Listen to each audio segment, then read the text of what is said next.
भारत की आबी जारियत एक नए खतरनाक मोड़ पर पहुंच गई है। सिंतास मुआहदे को एकतरफा तौर पर मुअत्तल करने का ऐलान करके भारत ने न सिर्फ आलमी कवानीन की खिलाफ वर्जी की है बल्कि इलाकाई अमन के लिए एक संगीन खतरा भी खड़ा कर दिया है।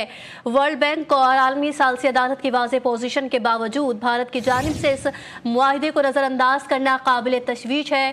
पाकिस्तान ने दो टोक अल्फाज में खबरदार कर दिया है कि पानी की बंदिश को जंगी इक़दाम समझा जाएगा।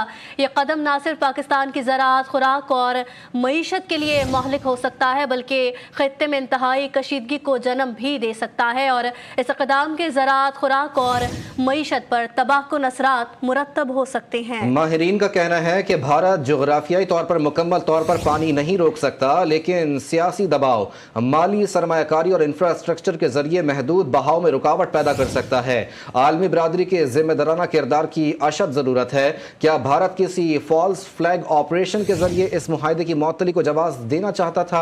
क्या ये खित्ते को जंग की तरफ धकेलने की सोची समझी कोशिश है? क्या भारत दरिया खुश करने के ख्वाब देख रहा है? क्या सिंतास मुआहदे को फॉल्स फ्लैग की आड़ में दफन करने की कोशिशें हो रही हैं? भारत की आबी जारहियत एक नए खतरनाक मोड़ पर पहुंच गई है। सिंतास मुआहदे को यकतरफा तौर पर मुअत्तल करने का ऐलान करके भारत ने न सिर्फ आलमी कवानीन की खिलाफ वर्जी की है बल्कि इलाकाई अमन के लिए एक संगीन खतरा भी खड़ा कर दिया। वर्ल्ड बैंक और आलमी सालसी अदालत की वाज़ेह पोजीशन के बावजूद भारत की जानिब से इस मुआहदे को नजरअंदाज करना काबिल तशवीश है। पाकिस्तान ने दो टोक अल्फाज में खबरदार कर दिया है कि पानी की बंदिश को जंगी इकदाम समझा जाएगा। ये कदम न सिर्फ पाकिस्तान की ज़राअत, खुराक और मईशत के लिए मुहलिक हो सकता है बल्कि खित्ते में इंतहाई कशीदगी को जन्म दे सकता है। इस इकदाम के जरिए खुराक और मईशत पर तबाहकुन असरात मुरतब हो सकते हैं। माहिरीन का कहना है कि भारत जोग्राफियाई तौर पर मुकम्मल तौर पर पानी नहीं रोक सकता, लेकिन सियासी दबाव, माली सरमायाकारी और इंफ्रास्ट्रक्चर के जरिए महदूद बहाव में रुकावट पैदा कर सकता है। आलमी बरादरी के जिम्मेदाराना किरदार की अशद जरूरत है। क्या भारत किसी फॉल्स फ्लैग ऑपरेशन के जरिए इस मुआहदे की मुअत्तली को जवाब देना चाहता था?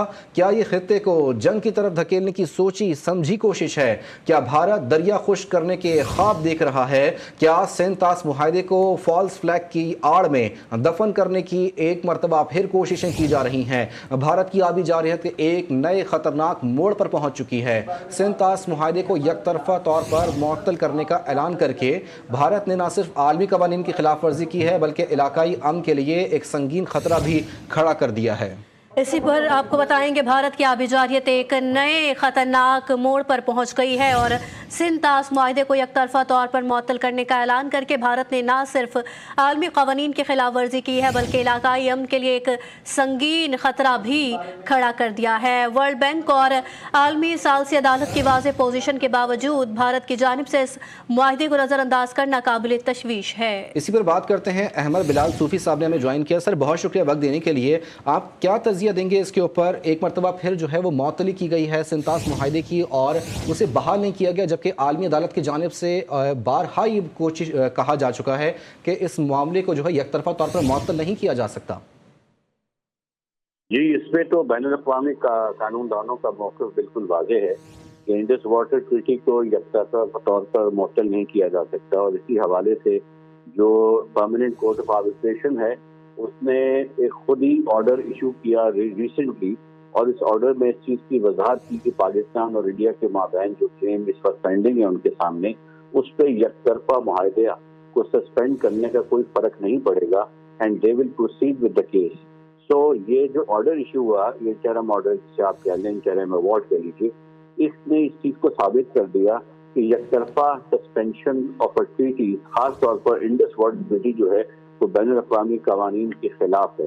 तो इसीलिए यही मौक़िफ़ जो है दुनिया भर में इस वक्त अपनाया जा रहा है। जो वर्ल्ड बैंक के अपने प्रेसिडेंट हैं उनके अपने इंटरव्यू में भी इस चीज़ की वजाहत हो गई थी कि इस नौयत की कोई प्रोविजन मौजूद नहीं है। तो मैं ये समझता हूँ कि हिंदुस्तान जो ये समझ कर रहा है कि इंटरनेशनल लॉ की वायलेशन। बराए मेहरबानी होल्ड कीजिए। ठीक है, अहमद बिलाल साहब हमारे साथ मौजूद थे। आपके वक्त का बहुत शुक्रिया।